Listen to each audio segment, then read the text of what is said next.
Ora, bom dia meus amigos, tenho aqui um bebê novo, Jorge Figueiredo Dias, Direito Penal, Parte Geral, Tom 1, Questões Fundamentais, a Doutrina Geral do Crime, com a colaboração de Maria João Antunes, Susana Aires de Sousa, Nuno Brandão, Sónia Fidalgo. Terceira edição, cheira a novo, 43 capítulos, é o novo brinquedo. Também temos o Tratado Lógico ou Filosófico para ler, a paideia e o Código Penal e o Código de Processo Penal.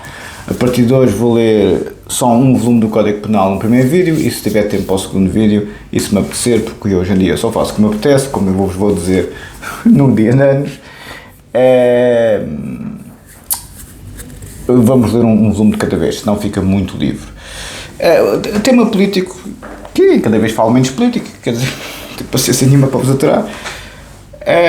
O HB, com muita razão, diz-me, então, professor, o professor Marcelo diz que o César Campos ouviu os seus e-mails, um grande abraço, muito obrigado, sempre muito culto e muito erudito, é espetacular, caro amigo César. O HB, com muita piada, diz-me que então o professor Marcelo diz que o Trump é um ativo russo, até o professor Marcelo não é um ativo brasileiro, com a questão das gêmeas, com a questão de devolver o dinheiro, o ouro ao Brasil e outras coisas afins. O HB diz o seguinte, HB, vou ler para me rir mais um bocadinho. Cá o professor poderia considerar fazer uma live ou vídeo para explicar se há fundamento na afirmação que Donald Trump é claramente um ativo russo, como surgiu o presidente Marcelo. Já agora, explicar se podemos considerar o Dr. Marcelo um ativo brasileiro, dado as suas declarações sobre a devolução do ouro ao Brasil, o caso das gêmeas, o convite feito ao presidente Lula para discussão no Parlamento Português, e pronto, por aí adiante. Eu falei disso na live. Bem, não me surpreendo que o Trump esteja a negociar, melhor dizendo, por portas travessas, a questão na Ucrânia, envolvendo dinheiros, porque isso é como funciona a política. A política envolve sempre dinheiro por trás. As acusações contra o Zelensky são verdadeiras. O Zelensky vai ficar um homem muito rico depois disto, como o Arafat ficou um homem muito, muito rico depois das negociações com o Isaac Rabin. Os acordos de Camp David, sob a égide de Bill Clinton. A política tem sempre dinheiro à mistura, sempre. Não é um ativo. Que o Trump trai a pátria, bem, isso é um exagero, não é? O professor Marcelo aí foge um bocado do pé para o chinelo, não é? Mas nem a CIA alguma vez. Quer dizer, os presidentes americanos são as pessoas mais monitoradas à face da Terra. Não, se a CIA descobrisse Marosca, pois, como é evidente, o Nixon por muito menos foi ao ar, não é? Por muito menos. Não, o Trump não é um traidor à pátria, quer dizer, são maluquinhos. O professor Marcelo não está a dar a entender isso. O professor Marcelo está a dar a entender o que ele sabe, que a política é feita à base do dinheiro e que provavelmente há trocas e baltrocas de dinheiro ali entre o Trump e o Putin de forma ilícita. Sim. A política, coisa que as pessoas não percebem, nem nunca vão perceber, nem estou preocupado que as pessoas percebam ou deixem de perceber, para mim é absolutamente indiferente. A política não tem nada de licitude penal. A política, como se vê nas redes sociais, que é o maior espelho da política que eu vi até hoje, é tudo à base de intrigas, injúrias, difamações, calúnias, bufos, ilícitos penais a todo e direito, assassínios de caráter, assassínios incidenciais. Sempre foi assim. As pessoas querem destruir os outros e acabou, não é? O Sr. Adolfo tinha um plano de 4 anos para preparar a Alemanha para a guerra. Acabou. E depois sobre em 36. Aliás, em 30 de setembro de 36, faz um célebre discurso no Reichstag, Parlamento Alemão, a celebrar os 3 anos como chanceler, que ele foi eleito, entre aspas, ele foi eleito para chanceler, ele não foi eleito para chanceler, ele teve maioria no Parlamento, mas não lhe queriam dar a chancelaria. E o presidente do Reich, que era o Marshal von Hindenburg, que tinha sido o Marshal, né, da Primeira Guerra Mundial, um herói da Primeira Guerra Mundial, tratava o Sr. Adolfo por o cabo austríaco. Porque o Sr. Adolfo nem alemão era. O Auschwitz, que foi a anexação da Áustria, foi o momento mais importante do Sr. Adolfo, porque ele considerou isso já em 38, pouco antes da Segunda Guerra Mundial, como é evidente. Foi acolhido em braços, quer dizer, os austríacos, que havia lá muito alemão devido à Primeira Guerra Mundial, adoraram que o Sr. Adolfo tivesse anexado a Áustria, não houve qualquer invasão, foi só as tropas marcharam e foram recebidos de braços abertos, e então o que aconteceu foi que o Sr. Adolfo em 38 disse logo: a minha pátria agora pertence ao Reich alemão. Porque o Sr. Adolfo estava a querer não só ocupar o Império Romano, mas também desdobrar o Terceiro Reich depois do Sacro Império Alemão e do Império de Bismarck, que foi o grande homem da Realpolitik e o grande pai da Alemanha, se quiserem. Esse sim, um grande homem. Então, o Sr. Adolfo, no discurso de 3 anos de chanceler, em 36, faz a ameaça direta à questão judaica, que não dizia na altura. E em 9 de novembro há 38, há um assassinato de um diplomata alemão em Paris por um refugiado judeu, e a famosa Kristallnacht, ou Nacht em alemão, Noite de Cristal, foi quando ele, mais uma vez, lançou as SA e as SS contra os judeus, e foram mais de 30 mil direitinhos que tinham os fusos para o campo de concentração. Foi a segunda fase dos campos de concentração, foram todos formatados pelo Himmler, em que já não era só pessoas presas e presos políticos, fundamentalmente, mas eram os homossexuais, eram os imigrantes, eram os criminosos, eram os alcoólicos, eram os indesejáveis e eram os judeus. Foi essa a segunda fase dos campos de concentração do Sr. Adolfo em 38. Antes da Segunda Guerra Mundial. Não tinha começado ainda, já estava nisto. E então, em 9 de novembro de 38 foi quando foram 100 mortos, 100 pessoas mortas, parecido com a Noite das Facas Longas, pouco antes, em que ele dizimou por completo as SA e o Ernst Röhm, que era o líder das SA, que por acaso era homossexual, mas para o que lhe dava de jeito, não havia problema nenhum ser homossexual, mas para o que não dava de jeito era homossexual. Estou a ver como é que era aquelas bestas. A extrema-direita é assim. E depois ele fez uma união com o Mussolini, que tinha chegado ao poder em 22, então ele tinha uma certa senioridade com o Sr. Adolfo. E foi nesse mesmo ano também que o Mussolini foi visitar a Alemanha e foi recebido com grandes honras militares, e o Sr. Adolfo mostrou o Mussolini à Alemanha toda, a Força Aérea Alemã com o Göring, aquela coisa toda. O Göring era o responsável por esse plano de 4 anos para a guerra, e foi feito nessa altura, porque o Mussolini queria a Áustria para ele, que achava que aquilo tinha legitimidade. A Itália tinha legitimidade à dinâmica austríaca. E o Sr. Adolfo convenceu-a que não, e até foi o chanceler austríaco, que também era extrema-direita, também era faixa até à medula, e era simpático. O Sr. Adolfo foi lá a Berghof, que era a casa de campo do Sr. Adolfo, na Baviera, o Covil do Leão, a Toca do Lobo era outra, quando ele foi, tentaram assassiná-lo, infelizmente não conseguiram, e então o que aconteceu é que o Sr. Adolfo intimidou o homem de uma tal maneira que o obrigou a assinar um papel para permitir a anexação da Áustria, e ele disse não assino, e depois queria fazer um referendo, um plebiscito, como na altura se fazia, essa grande Constituição de 33, ao que parece, foi plebiscitada.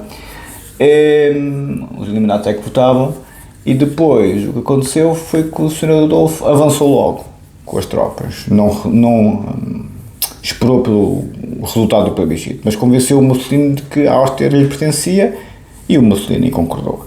E depois logo a seguir foram para a guerra de 39, como é evidente. Dir-me-ão, o facto de ele ir atrás dos homossexuais, de ir atrás dos imigrantes, de ir atrás dos judeus, como é evidente, e por aí adiante, é o que a extrema-direita de hoje faz. Eu fico horrorizado de ver nestes países progressistas, eu nem sei quando aqui a fazer, mas enfim, eu vejo horrorizado pessoas a assumirem-se como nacional-socialistas, não quer dizer a palavra de 4 letras, né? Neonacional-socialistas, assumem-se, eu vi na televisão, assumem-se como neonacional-socialistas, assumem-se como racistas, supremacia branca, caucasiana, exatamente como o Sr. Adolfo, exatamente como o Sr. Adolfo, nestes países de democracias liberais, democracias plenas, Estados de Direito, assim, sim senhor, vão para a rua à batatada com os imigrantes, países que são multiculturais e que só podem crescer com a imigração, não é como os Estados-nação europeus. O Dr. David perguntou-me, eu não sei a resposta, em relação aos Estados-nação europeus que não têm vocação de imigração. Nós sempre fomos imigrantes, sempre fomos potências colonizadoras. Os países europeus dão-se mal com os imigrantes, porque fomos sempre nós a sair, ou então saímos para o vizinho, Portugal para a Espanha, para a França, ou para outros vizinhos do outro lado, dos Estados Unidos e Brasil.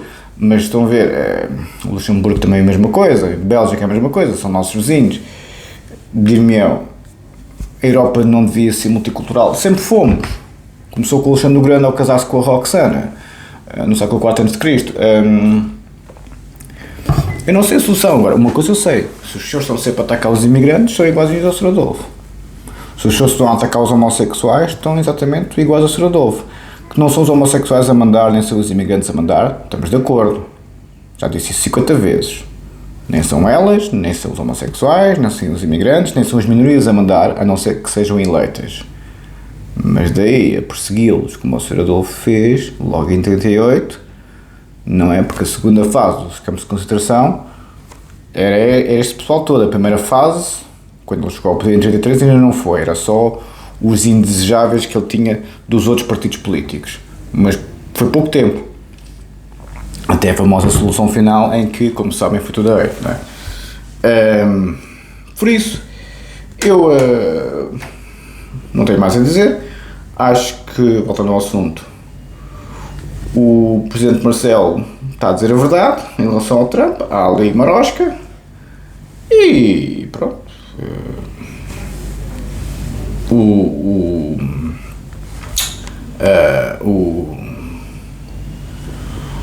O Presidente Marcelo é ativo brasileiro? Não, só que o Presidente Marcelo tem aquela questão do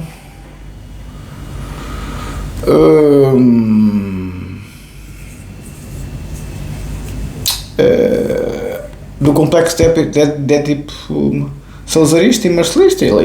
As pessoas que vêm do tempo de Salazar têm muitas questões edípicas com as colónias, inclusive o Brasil.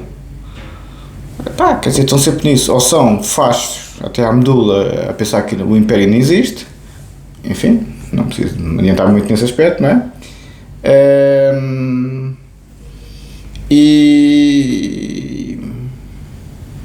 Ou então é o outro lado que querem devolver o ouro ao Brasil e outras coisas afins, reparações às colónias, por exemplo, africanas. Está bem, a gente devolve o ouro ao Brasil e devolvemos as outras coisas que supostamente roubámos às colónias africanas. E eles devolvem-nos as infraestruturas, a barragem de Cabarabaço, os hospitais, as universidades, as autoestradas, também nos devolvem, pode ser assim. Muito obrigado. Vamos para a matéria, estou mortinho para ir aqui para o poder final do professor Jorge Figueiredo Dias. Será novo. Eu tenho que ir já, eu vou já para a matéria, mas tenho que ir já para o... espetacular, será novo, é o que eu gosto. A todos os meus discípulos que tornaram possível darem vida ao Liber Discipulorum. Eu tenho este livro também, que é um dos livros mais grossos que eu tenho, tem quase 3.000 páginas, Liber Discipulorum, que é uma coisa linda este livro, mas está lá em casa, para Figueiredo Dias. Ele diz aqui mesmo a dedicatória do professor Figueiredo Dias. A todos os meus discípulos que tornaram possível e deram vida ao Liber, discipularam-me para Figueiredo Dias com laços de gratidão e amizades tão fortes que comigo viverão para sempre. Sou professor é que é o maior. A democracia... O Estado de Direito não existia em Portugal se não fosse este senhor. Grande homem, é. Prefácio da terceira edição. Foi esta que eu comprei, porque eu tenho a segunda edição, que, pronto, foi a que eu estudei, não é? Esta parece que tem um bocadinho mais coisas. Parece que é pouca coisa que tem, mas comprei. Não veio caro o livro, como eu expliquei na live. 60 euros, foi pouco, foi baratinho. Livros de direito são caros, 60 euros ou mesmo 100 euros para um livro de direito é baratinho. Eu gastei muito dinheiro nos livros. Não gastei, só investi. Mas enfim, ao preço da besta, como tal, boa sorte. É isto que eu fico surpreendido. Os grandes democratas, os grandes inclusivos, vivem em países que são os países mais racistas, mais xenófobos que alguma vez vi na face da Terra. Mas vêm mandar moral e bons costumes para mim. que eu sou um homem da paideia a 100%. Mas enfim, e da filosofia, e da psicanálise, e do direito, tudo o que a civilização concretizou verdadeiramente no século XX, a filologia e a psicanálise foram os dois maiores movimentos intelectuais do século XX. Somos todos umas bestas. Pronto. Estes países progressistas é que são evoluídos. Vê-se a juventude à batatada com os imigrantes, em plena rua, e a assumir-se completamente como Sr. Adolfo. Eu fico horrorizado. Uma xenofobia e um racismo que não se vê sequer na Cova da Moura. Eu fico bem horrorizado. Eu assim, sim senhor, ficas tu com eles, filho. À vontade, ficas tu com eles. Estão bem uns para os outros. Os maluquinhos com a cátedra da psicopatia e da psiquiatria criminal estão todos bons uns para os outros. Só se traga uma família. Algumas palavras só, breves e simples. E a Europa, se quer imitar os países mais racistas e mais xenófobos e homofóbicos, porque volta a ser para o mesmo. Os senhores começam a discriminar grupinhos, vão fazer exatamente o que a extrema-direita e o que a extrema-esquerda sempre fizeram. E quando o engenheiro Evelino manda as bocas em relação aos intelectuais, eu lembro logo do Pol Pot, que era o que tinha mais azia aos intelectuais. E o Salazar também tinha. O Eduardo Luís Cartesão, o Bento Suscaraço e muitos intelectuais foram mandados para a lavoura. Pois... Algumas palavras só, breves e simples. A primeira passa a analisar as razões desta nova edição, a qual se encontrava já fora dos meus propósitos. Pois, eu também achava que não é? Sucedeu, isto são palavras do professor Figueiredo Dias, sucedeu, no entanto, que alguns dos preletores universitários da matéria, todos eles outrora meus extremados discípulos, hoje queridos amigos e colegas, todo o penalista português é discípulo do professor Figueiredo Dias. Todo. Não há um único que não seja discípulo do professor Figueiredo Dias. Só um maluco é que acha que não. Porque ele é o pai do Código Penal e o pai do processo penal, não é? Quer dizer, não sei se estão a ver, não é? Está bem que o professor Eduardo Correia foi quem formulou, retigiu o projeto do Código Penal, parte geral de 63, parte especial de 66.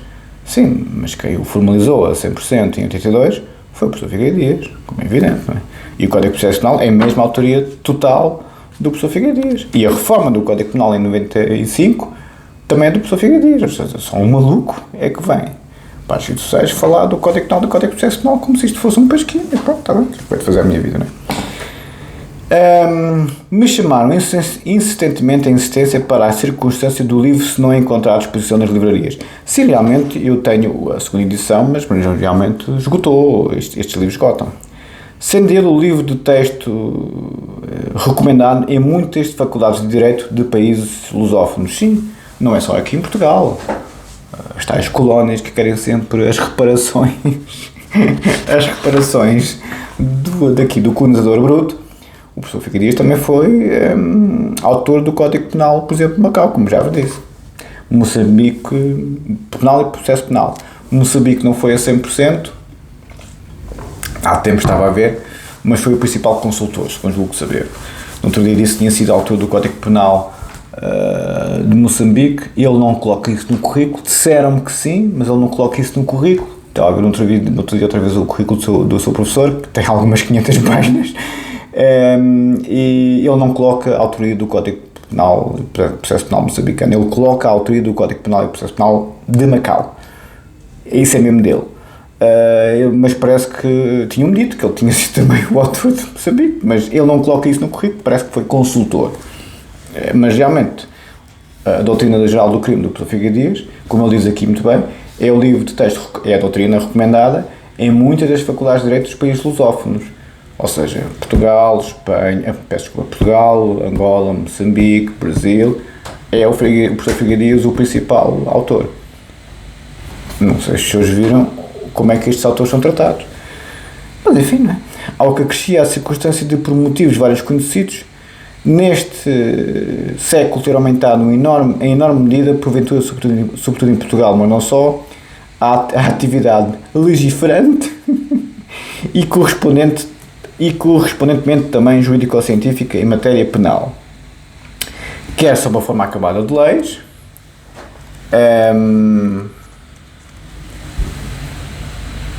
projetos ou propostas de lei oficiais, quer sob a forma inorgânica de notícias da comunicação social, de sugestões ou intenções reformistas manifestadas pelas mais diversas entidades, assim se tornando indispensável para um livro guia de ensino a sua atualização.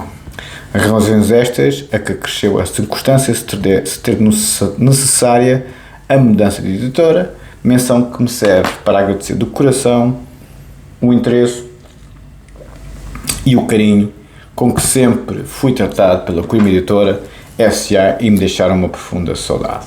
Ficamos aqui no prefácio da terceira edição, que foi em outubro de 2019. Um grande abraço para si, Sr. Professor, um grande homem, sem dúvida, muito devemos. Se os senhores vão falar com estas pessoas acerca do como... É que não há dia nenhum que nas redes sociais os canais todos e as televisões não estejam sempre a falar dos imigrantes e isto e aquilo e aquilo outro.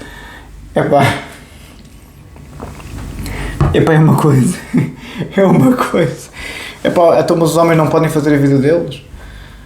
Eu sou imigrante, eu vi como é que eu fui tratado, supostamente por pessoas que falam a minha língua, eu vi, assim, mas é essa enorme aversão a outras culturas, mesmo que sejam os mais instruídos e os mais capacitados de outras culturas, às vezes que falam a própria língua, por mais incrível que pareça, é assim que os senhores tratam imigrantes que falam a vossa língua, por exemplo, como os brasileiros e como os africanos, é assim? Então os que não falam a vossa língua, então aí imagino, não é? Eu vi por mim como é que me trataram, não é? E eu, como sabem, sou discípulo direto de 6 génios do século XX. Freud, através do professor Pedro Luzes, já disse 50 mil vezes, o supervisor do professor Pedro Luzes foi Raymond Saussure na Suíça, e o Raymond Saussure fez análise com o Freud diretamente. Sou discípulo de Freud diretamente, através do professor Pedro Luzes. Através do professor Conselheiro Sousa Brito, sou discípulo do Adler e do Gadamer, que eu não sabia, até ele escrever a carta de referência. Não sabia que ele tinha estudado diretamente com o Adler e o Gadamer, e depois o ex-ministro Vera Jardim, disse-me que o Zé tinha estado 20 anos na Alemanha. Esteve lá 20 anos. Sou também discípulo direto do professor Ricard, através do professor Michel. Porque o professor Michel foi o meu orientador de doutoramento, como sabem, e o Sr. Conselheiro Sousa Brito foi o meu professor de Teoria de Direito, Filosofia de Direito, que me deu 18, graças a Deus.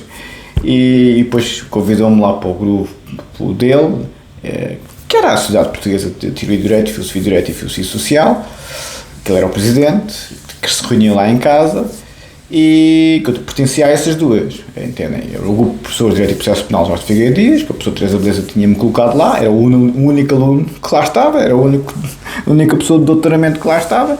A professora diz que já tinha doutoramentos, como tal era professor, como tal só tinha era que lá está, mas ao que parece está tudo errado, não é? E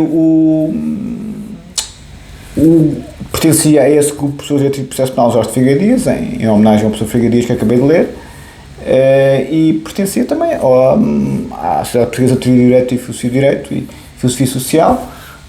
Aliás, ainda pertence às duas, como é evidente. Que o professor Conselheiro Sousa Brito, juiz do Tribunal Constitucional, era o presidente e ainda é, creio eu. Os únicos alunos que lá estavam nessa sociedade era eu e o Gonçalo Almeida Ribeiro, como sabem. O Gonçalo Almeida Ribeiro agora é juiz do Tribunal Constitucional, vice-presidente, e eu sou, que os senhores sabem, não é? Um totó, que anda por aqui a dizer umas parvoíces. E o senhor Conselheiro Sousa Brito, o juiz de liberdade, obviamente, do Tribunal Constitucional, através dele, como eu estava a dizer, discípulo direto do Heidegger e do Gadamer, sem contar que sou discípulo diretamente do professor Figueiredo Dias, por razões de pertencer ao grupo de professores e processo penal Jorge Figueiredo Dias. Vão contando quantos são, não é? Pronto. Heidegger, Gadamer, Freud, Ricoeur e Figueiredo Dias até agora, não é? Depois, através do professor James Codson, que foi examinador externo na Universidade de Londres e que me passou até a doutoramento em psicanálise, que fez análise com o Bion, que tinha sido analisado pela Melanie Klein. Sou discípulo de Bion e Melanie Klein diretamente. Ou seja, eu sou discípulo direto do Ricoeur, do Heidegger e do Gadamer, que são os três homens da fenomenologia hermenêutica, a maior corrente filosófica e intelectual do século XX, a fenomenologia. Sou discípulo do Freud, da Melanie Klein e do Bion, os três génios da psicanálise do século XX, obviamente. A psicanálise foi criada no século XX pelo Freud, como diz o Meltzer, o grande psicanalista de Oxford, também psiquiatra, que foi da América diretamente para ser analisado pela Melanie Klein. Freud, Melanie Klein, Bion, Heidegger, Gadamer e Ricoeur. E depois o nosso, Figueiredo Dias, que é o pai do Código Penal português, do Código de Processo Penal, e até do Código Penal e do Código de Processo Penal de Macau. E eu é que sou besta? Também. Só para saber. Quando os senhores põem estes talentos, eu sou um talento académico, como é evidente, não é? No pó da roupa, ficam com os maluquinhos, ficam com os racistas, ficam com os homofóbicos, que eu tenho uma linguagem militarista e todo machão. Sim, qual é que é o problema? Não posso, não. É que os senhores, não sei se estão a ver o que é o povinho. O povinho tem mania que são instruídos e tem mania que são inclusivos e tem mania que são multiculturais. Ostracizam o intelecto, que foi o que sempre fez desenvolver a humanidade, os Figueiredo Dias desta vida, os Heidegger desta vida, as minhas pessoas desta vida, e ficam com os brutos. Boa sorte, eu nos anos vou prestar o meu plano de atividades. Isso nem tem, pelo amor de Deus, onde é que eu tinha a minha cabeça, meter nas redes sociais, que enfim, que é a política. Aliás, nem o Gonçalo Almeida Ribeiro, nem o Paulo Renato, nem o Júlio se meteram na política, porque eu acho que todos eles tiveram em situação. O Gonçalo Almeida Ribeiro é juiz do Tribunal Constitucional, o Júlio está lá para as águas do Pentágono e da NASA, segundo julgo saber, nunca mais ouvi, desde aqueles anos, mas ele tinha entrado, estava no Instituto de Altos Estudos Albert Einstein, em Princeton, e sei que estava com o Pentágono. A NASA, acho que aquilo estava em negociação, e era o Mariano Gá que estava a tratar daquilo. O Mariano Gá, que era o Ministro da Ciência e Tecnologia na altura, é que estava a tratar da questão da NASA com o Júlio. O Mariano Gá mexia-se muito bem nos Estados Unidos. E esta, não é? E o professor Michel não gostava nada dele. Mas eu não conheço ninguém, estão a ver? Um tontinho no meio do deserto, a espernear e tal, a trabalhar na maior empresa de saúde mental do Hemisfério Sul.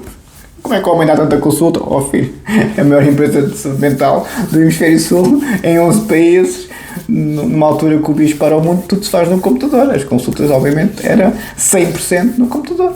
Facílimo fazer-se 6 consultas por dia.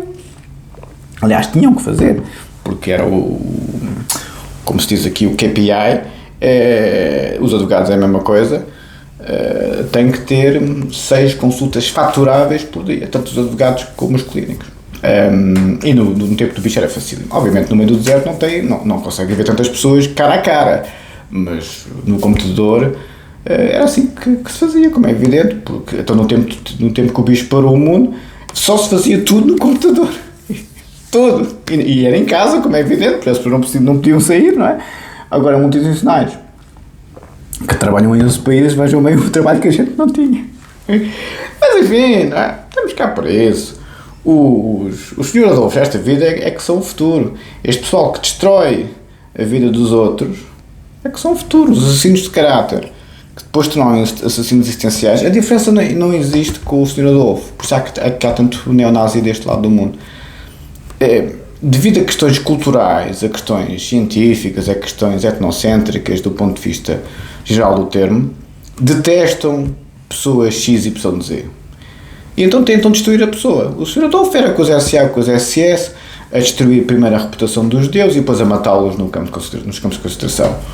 No meu caso, o senhor já conhece, assassinato de caráter irreputacional e injúria e difamação durante anos a fio, até acabar com o homem completamente nas ruas da amargura, a ir atacar a família diretamente e deixar o homem nos países mais isolados do mundo, numa das zonas mais isoladas do mundo, no pó da roupa. É um assassino existencial. Se um juiz de direito assim o entende, vamos ver, o futuro dirá. O chefe de legítima defesa está cá para isso. Quando alguém os tenta assassinar do ponto de vista existencial, o que é que o Código Penal diz? Em tribunal o juiz disse-me isso, podia tê-lo morto. Era legítima defesa. Pois, é que as pessoas depois entram em raciocínios completamente homicidas através de computadores e acham que os outros depois não reagem. Pois, a história do mundo não tem provado isso. A história do mundo tem provado que quando há um maluco, há um maluco e meio que responde. E quando há um maluco e meio, levam com 2 bombas nucleares, como foi Hiroshima e Nagasaki. Claro. Quando é um maluco e meio a reagir, ou levam com tudo, não é? Mas enfim. Continuando. Minha tese de doutoramento em Direito Penal, versão em português. Possibilitada uma concepção de culpa jurídico-penal referida ao indivíduo enquanto ser social, em comunidade, cumprindo uma tarefa de realização existencial, se poderá assegurar o recuo de uma responsabilidade fática em favor de uma culpa da pessoa, na medida em que há de ser esta a fundamentar, em última análise, a responsabilidade jurídico-penal. Como diz o professor Figueiredo Dias, é culpa da pessoa, não é culpa do caráter. Os assassinatos de caráter, a culpa do caráter foi uma culpa que foi inerente ao direito penal durante muitos anos. Já não fazemos isso. Os assassinos de caráter têm um pensamento moral que o direito penal já não tem. Isso foi no século XIX, aliás, muito pouco, teve muito pouca expressão, porque era inquisitorial e moralista, mas o direito penal não analisa o caráter das pessoas, analisa a pessoa, ou seja, o que é que os senhores são do ponto de vista moral, mas também do ponto de vista existencial, do ponto de vista científico, do ponto de vista filosófico, do ponto de vista jurídico, ou seja, qual é a vossa vida. Não é culpa da condição de vida, é culpa da pessoa, como já expliquei anteriormente, é o sentido global do termo. O que é que os senhores fazem pela comunidade? O que é que os senhores fazem pelos outros? O que é que os senhores fazem pela vossa família? O que é que os senhores fazem no plano geral do termo, entendem? Se são pessoas de bem em tudo o que tentam fazer, mas não é do ponto de vista moral. Isso é a culpa do caráter, que nunca se usou no Código Penal. Aliás, houve essa teoria, mas nunca foi plasmada para os Códigos Penais, mesmo no século XIX, entendem? Estas pessoas das redes sociais só se baseiam nisso porque têm um pensamento similar ao Sr. Adolfo. Querem assassinar grupinhos de pessoas que não gostam do ponto de vista do caráter, não é? Os judeus eram as bestas, os imigrantes eram as bestas, os homossexuais eram as bestas. Havia características que o Sr. Adolfo associava a determinado tipo de grupos que não gostava. No caso dos judeus era a capacidade económica deles. No meu caso, a minha capacidade intelectual e o meu show-off. Era uma merda, eu achei que é diferente. Estão a ver? O que é que se faz a estas pessoas? O Código Penal dá-nos muitas luzes para isso, proporção de meios. Se fazem aos senhores, os senhores podem fazer de volta. Assim. Na sua específica dimensão pessoal, que se afirma em comunidade, permite encontrar um novo plano de entendimento do conceito de culpa. Peço desculpa, a citação é Figueiredo Dias, Liberdade de Culpa e Direito Penal, primeira edição 1976-134. Na sua dimensão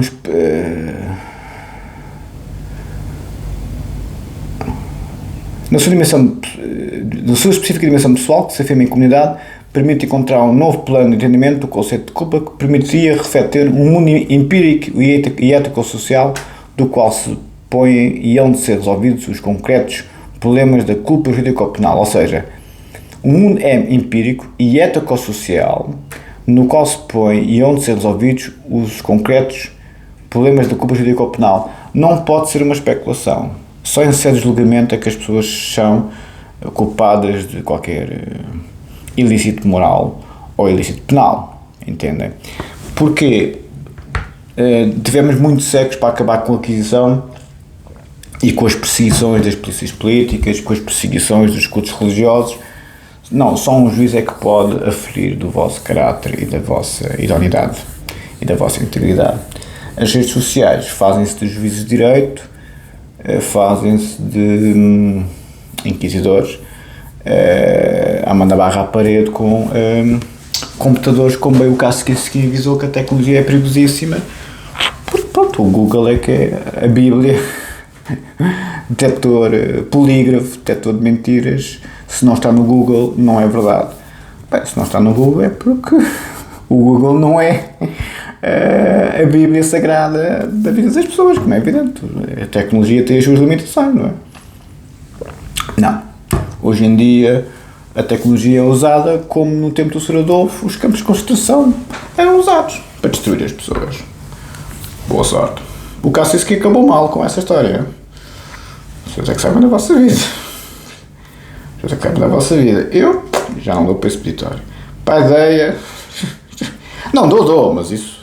It's Mein Kampf. Está bom assim o inglês e o alemão? Muito obrigado. Dou, mas isso são assuntos meus. Por isso, tínhamos ficado, já estamos a ler a Paideia já há um tempão, como sabem, eu tenho lido também na live, já andamos na ética do guerreiro, estamos ali em introdução e tal, o Dr. David tem-me paciência de santo, um grande abraço para si, Dr. David. O Menon, Paideia, a formação do homem grego, que são os meus valores civilizacionais, que não se vê aqui nenhuma homofobia, nem misoginia, nem xenofobia. Os valores, a formação do homem grego, e o Alexandre Grande, ao ter-se casado com o Roxana, foi um excelente exemplo. O helenismo foi a mais alta forma de civilização que alguma vez tivemos. Os valores morais e jurídico-morais da civilização helénica foi o que deu origem à evolução espetacular do mundo do ponto de vista da democracia, do Estado de Direito e dos direitos fundamentais, mas também do Renascimento, ao sairmos do domínio da Igreja na dinâmica medieval. A religião atrasou muito o avanço civilizacional, foi sim senhora, teve que ser, se calhar, mas realmente o Schelling tem razão. A humanidade entrou no estado de nascença desde a antiguidade grega. Obviamente temos a tecnologia, mas como veem, a tecnologia tem feito muita asneira, como por exemplo bombas nucleares e atuais campos de concentração, vidros armadilhados, cartas armadilhadas, aviões armadilhados. Isso foi o que a tecnologia criou. A tecnologia criou meios para gente completamente desequilibrada, completamente criminosa, fazer mal aos outros. Boa sorte. Fazer mal até um dia. Tantas fazem que um dia... Leonor, tantas vezes leva o cântaro à fonte, um dia deixa lá a asa. Para quem conhece o Vicente. Não conhece, mas enfim. Eu não sei o que ando aqui a fazer, mas enfim. O Menon, o novo conceito de saber, como surge a arete, excelência. Os narcísicos são helénicos. É excelência tudo o que fazem.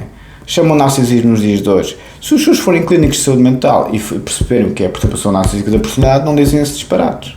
Se perceberem o que é o narcisismo primário e o narcisismo secundário na psicanálise, um é legítimo, o outro é patológico, não dizem esses disparates.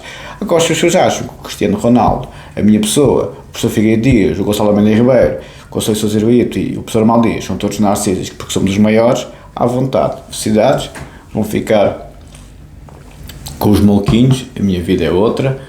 Eu, como é evidente, enfim, como surge a arete, Eidos, ideia em Platão, o Menon e a lógica, o Menon e as matemáticas, conceito platónico de saber, a arete será dom divino, axés.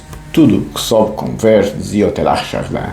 Tenho outro bebê para vos dar, que é o Tratado Lógico-Filosófico do tio Wittgenstein. Foi o livro que desmontou 2400 anos de lógica aristotélica. O Aristóteles, quando se diz é lógico, vem do Aristóteles. O Aristóteles inventou a lógica. E o Dr. David, com muita simpatia, encontrou o Tratado Lógico-Filosófico, a edição que eu tenho lá em casa, que é a da Gulbenkian, está aqui agora a abrir, Tratado Lógico-Filosófico e Investigações Filosóficas, Ludwig Wittgenstein, 7ª edição. A Corina von Wittgenstein foi amante do rei Juan Carlos, agora há pouco tempo, é dessa família. E a irmã ou a prima do Wittgenstein tinha sido amante do Liszt, Hans von Liszt, que era irmão do von Liszt, penalista. Eles esquecem-se todos uns aos outros. Mas pronto, somos umas bestas. Este pessoal que aprende com os maiores génios da humanidade, inclusive a minha pessoa, somos todos umas bestas. Quem é que é o pessoal a evoluir? Os que vão para o meio da rua, à batatada, a assumirem-se como discípulos dos maiores monstros da humanidade, e isto é que são as sociedades progressistas e evoluídas. E as bestas como eu não têm nada a ensinar a estas sociedades. Não tem, meu senhor. Tem toda a razão, filho. Tens toda a razão. Fico estou com eles. Está bem, filho? Pronto. Estão bem uns para os outros. Os maluquinhos com os outros maluquinhos. Tratado Lógico-Filosófico e Investigações Filosóficas, Ludwig Wittgenstein, tradução em prefácio de Manuel Lourenço. Eu cheguei a conhecê-lo. O desidério era fazer parte do grupo do professor, mais um, não é? Mais uma besta que, enfim, onde eu andei por lá. Foi o desidério que me introduziu na filosofia analítica. E ele é professor de lógica nos dias de hoje, professor universitário do Brasil. E parece que está a sair agora, ele estava a vender os livros, até me disse. E eu, estou do outro lado do mundo. E ele era tipo do branquinho, do professor branquinho que doutorou-se em Oxford. Uma camada de bestas, a gente doutora-se em Inglaterra, seja em Oxford, seja nos Estados de Londres, seja onde for, andamos por Cambridge, isto aqui e aquilo outro, somos todos umas bestas porque temos este web e tal, que no Google não se consegue verificar x, y, d. Melhor seria que a tecnologia agora é que aferisse o intelecto das pessoas. Bem, vocês as pessoas estão a ver o que é que as redes sociais não fazem às pessoas.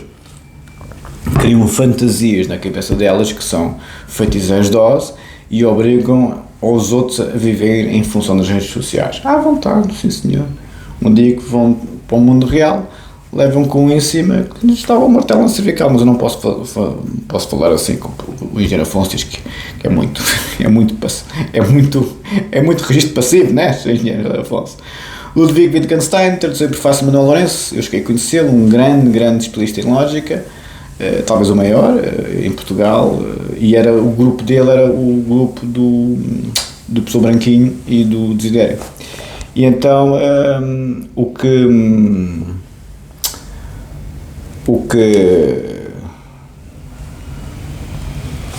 eu conheci-o porque o Desidério, na Sociedade Portuguesa de Filosofia, introduziu-me à filosofia analítica. E na primeira vez que eu o encontrei, um grande abraço para ti, Desidério, foi Wittgenstein o tema. Era muito novinha. Introdução, alguns comentários sobre o Tratactus, de Tiago de Oliveira, Fundação Carlos de Gulbenkian. O título original é Tractatus Logico-Philosophicus. Wittgenstein, com introdução de Bertrand Russell, ele era muito novinho, em 1922. Ele não tinha qualquer grau académico em filosofia quando fez isto, era só engenheiro. Ele, quando foi estudar lógica, o professor catedrático, pois, não tem nada a ensinar-lhe. E o Wittgenstein diz ao Bertrand Russell, ele não tem nada a ensinar, pois ele também disse o mesmo. O Wittgenstein era o típico gênio, fartado de rir. Homossexual, epá, qual é que é o problema? Os homossexuais são iguaizinhos aos heterossexuais, pá, tem lá os gostos deles. Não mandam até ser eleitos, como é evidente, não é? Mas é essa a questão do movimento woke, querem pôr as minorias sexuais e minorias de género a mandar quando não foram eleitos. Aí é que parece pessoas como eu a dizer, não mandam. O texto usado para a tradução portuguesa, mas também não mandam, mas também não somos mandados. Não mandam eles nem mandam nós, manda quem é eleito, como é evidente, não é? O texto usado para a tradução portuguesa do Tractatus Logico-Philosophicus é o estabelecido pelos professores Peirce e McInnes em 1961. Este texto tem relação à edição de Príncipes de 1921, 1922 foi a publicação, nos Anais de Filosofia Natural. A vantagem de oferecer um sistema corrente de pontuação e de ortografia, porque são proposições, além da correção de erros do pormenor, que ainda encontram na edição dos Anais de Annalen der Naturphilosophie. Está bom assim o alemão? Muito obrigado. Mas não falas alemão. Peço imensa desculpa. Vai para a puta. Não se pode falar assim. Peço imensa desculpa. Está cá. E nunca há de sair. Não há de sair. E no dia de anos vou-vos dizer quando é que sai. O texto usado para a tradução portuguesa das investigações filosóficas é o texto Surcump 1971, o qual segue até ao detalhe o texto estabelecido pela professora Hans Combe, foi a discípula direta do Wittgenstein, em 1958 para Basil Blackwell, Oxford. Ficamos por aqui. Vamos rapidamente para o Código Penal e Código de Processo Penal. A bateria. Se isto acabar de repente, tenho que ler menos porque... são muitos livros agora, né? É o Tratado Lógico-Filosófico, é a maior obra de lógica de sempre, desde a lógica de Aristóteles. Esta obra desmontou 2400 anos de lógica de Aristóteles. Mas estas bestas não têm nada a fazer num país evoluído, supostamente, porque somos umas bestas. Os países evoluídos vão evoluir muito com as dinâmicas culturais deles, que são as dinâmicas mais xenófobas e mais racistas que eu alguma vez vi à face da Terra. São homofóbicos às escondidas. E a extrema-direita é esta gente e a extrema-esquerda também. Boa sorte. Código de Processo Penal. Introdução. Decreto-Lei de 78/87, 17 de Fevereiro. Este completamente à autoria do professor Figueiredo. Tratou-se, além disso, de diplomas projetados em... isto é espetacular. Isto é espetacular. Este mundo do conhecimento é uma coisa belíssima. Quem ataca os intelectuais, é interessante ver qual é a agenda escondida. Porque é que atacam quem produz a evolução da sociedade? É que se não fossem os intelectuais estávamos todos ainda na selva e na idade primitiva. Eu conheço uma cultura que, segundo o Iaga, não é cultura coisa nenhuma, não é? Porque não é civilizacional, é só tribal. Aquilo é uma dinâmica tribal, não é cultura, mas enfim, que durante 60 mil anos produzia uns rabiscos, umas danças, doença mental e crime nunca mais acaba. 60 mil anos, é? Nós, em 2000, produzimos o Estado de Direito, os direitos fundamentais, desenvolvimento médico, científico e tecnológico, como nunca se viu na história da humanidade. Quem é que foram estes? A Europa. Ninguém foi como nós na história da humanidade. Ninguém. Tratou-se, além disso, não é superioridade, são os factos. Avançámos mais que os outros, avançámos. E os outros só têm que aprender connosco. Se nos cospem na cara e nos tentam destruir a vida, pronto, ficam eles lá com os deles e a gente fica com os nossos. Temos que continuar a ser tolerantes com os intolerantes? Temos que dizer aos outros todos. Nós, os europeus, sempre fomos os que evoluímos a humanidade e vamos ser os que evoluímos a humanidade, porque os senhores não respeitam ninguém, nós respeitamos toda a gente. É essa a diferença. E Javelin, no momento que começámos a ser como eles, deixámos de ser europeus, passamos a ser não cultura, mas tribo. Tratou-se, além disso, de diplomas projetados em horizontes históricos vários, que isto também o pescar vai acabar, com diferente densidade ideológica e cultural e por isso mesmo prestando homenagem a distintas concepções do mundo e da vida, está a acabar, tem que acabar, está mesmo a acabar, do Estado e do cidadão, da comunidade da pessoa e portadores de programas político-criminais centrífugos e frequentemente antagónicos.